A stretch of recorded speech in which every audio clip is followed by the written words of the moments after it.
ऐ मुसलमान लड़की, क्या तूने अपने रब का कुरान नहीं पढ़ा? तेरे रब का कुरान कहता है वला युबदीन ज़ीनतहुन्ना। ऐ मुसलमान औरत, तुझे अपनी जीनत को जाहिर नहीं करना है।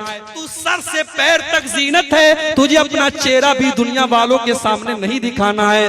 तेरे जब तू पाँव चले, जब तू जमीन पर चले तो तेरे पायल की झंकार भी गैर मर्दों तक नहीं जानी चाहिए। कुरान कहता है वला यज़रिबना बिअरजुलिहिन्ना। ऐ मुसलमान औरतों, जब तुम चला करो तो अपने पाँव को जमीन पे जोर जोर से मार करके न चला करो। तुम्हारे पायल की झनकार भी गैर मर्दों के कानों तक नहीं जानी चाहिए। जिना के करीब नहीं जाना है। घर में ज्वाइंट फैमिली सिस्टम है, देवर भी उसी घर में रहता है, भाभी भी उसी घर में रहती है। भाभी किचन में काम कर रही है, देवर जाके हंसी मजाक कर रहा है, भाभी को टच कर रहा है, भाभी को छू रहा है, भाभी से वल्गर बातें कर रहा है, भाभी को भी कोई फर्क नहीं पड़ रहा है।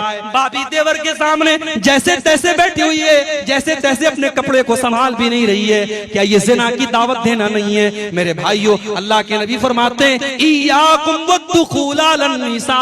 जो औरतें तुम्हारे लिए गैर महरम है, गैर महरम औरतों से अकेले में न मिला करो, तन्हाई में न मिला करो। देवर अपनी भाभी से अकेले में न मिले, जीजा अपनी साली से अकेले में न मिले, तन्हाई में न मिले। क्यों?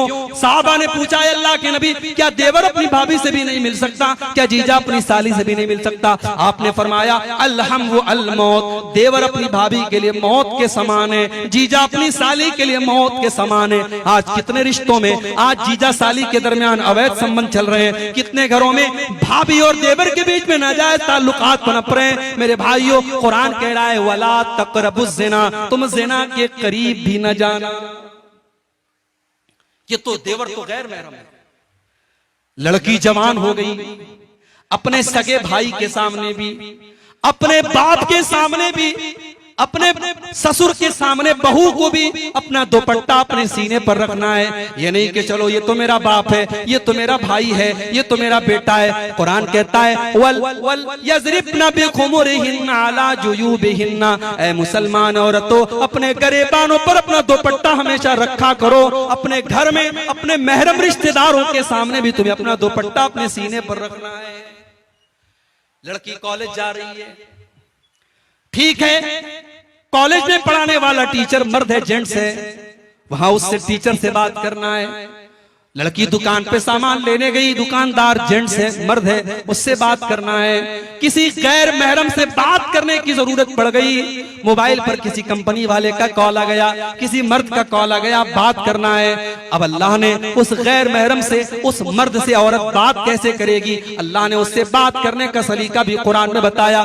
फरमाया फला तक़ज़ाना बिल क़ौलि फ़यत्मअल्लज़ी फ़ी क़ल्बिही मरज़ुन। ऐ मुसलमान औरत, किसी गैर महरम से तू ऐसे लहजे में बात न कर कि उसके दिल में तेरे लिए पुलाव पकने लगे, उसके लिए तेरे दिल में उम्मीदें पलने लगे। तू कड़क लहजे में बात कर, तू सख्ती के साथ बात कर। तू किसी से मोबाइल पर भी अगर कभी बात करे तो तेरी बात में नरमी नहीं होनी चाहिए, तेरी बात में मिठास नहीं होनी चाहिए। सोशल मीडिया का जमाना है, लड़कियों की आईडी है फेसबुक के ऊपर, इंस्टाग्राम के ऊपर। इंस्टाग्राम की चैटिंग में आकर के लड़का कहता है अस्सलाम वालेकुम मेरी बहन, ये कहती वालेकुम अस्सलाम मेरे भाई। कभी अपने सगे भाई से इतने प्यार से बात नहीं की थी जितने ये इंस्टाग्राम वाले भाई से बात कर रही। तो 4 दिन तक वो भाई रहता है, फिर वो कहता है तुम्हारी आवाज सुनने का मन कर रहा है। ये इधर से वॉइस आवाज भेजती है, अपनी आवाज में कुछ बोल करके भेजती है।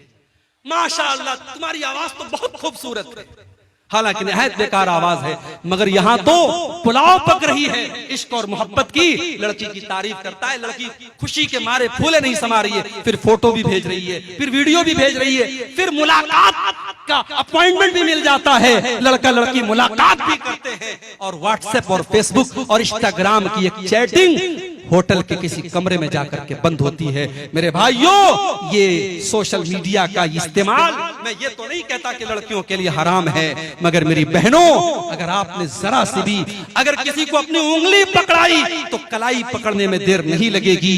ये मर्द औरत का रिश्ता चिंगारी की तरह है, इसलिए अल्लाह ने कहा वला तक़रबुज़ ज़िना, जिना के करीब भी न जाना। अगर जाओगे तो जल करके भस्म हो जाओगे। इतना बड़ा गुनाह है जिना।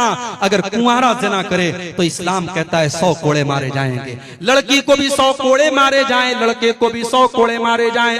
भारत का कानून कहता है अगर आपस की सहमति से जिना हुआ है तो उसमें कोई आपत्ति नहीं है, कोई गुनाह नहीं है। इस्लाम ये कहता है अगर जिना हुआ है, अवैध संबंध कायम हुआ है, निकाह के बगैर अगर रिश्ता कायम हुआ है, लड़के को भी 100 कोड़े मारे जाएं, लड़की को भी 100 कोड़े मारे जाएं। कुरान कहता है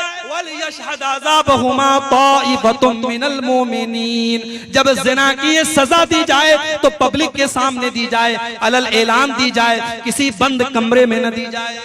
इतना बड़ा गुनाह है। और अगर जिना करने वाला शादीशुदा है, मैरिड है, विवाहित है, या वो औरत शादीशुदा है, किसी की बीवी है और उसने जिना किया है, तो इतना बड़ा गुनाह है कि अल्लाह के नबी कहते हैं पत्थरों से मार मार के रज्म कर दिया जाए, उस मर्द को खत्म कर दिया जाए, उस औरत को खत्म कर दिया जाए। उन्हें जीने का अधिकार नहीं है क्योंकि उन्होंने इतना बड़ा गुनाह किया है। लेकिन ये बात याद रखिए, ये सजा इस्लामी कानून के तहत दी जाएगी। आज हमारे मुल्क में चूंकि हमारे मुल्क का अपना कानून चलता है, अगर हमारे गांव वगैरह में अगर इस तरीके की कोई घटना हो जाए तो हम उसमें ये नहीं कि हम ये कानून नाफिज कर देंगे और सजाए मौत दे देंगे। हम भारत के कानून के दायरे में रह करके उसको जो सजा हो सकती है वो सजा दिलाने की और देने की कोशिश करेंगे।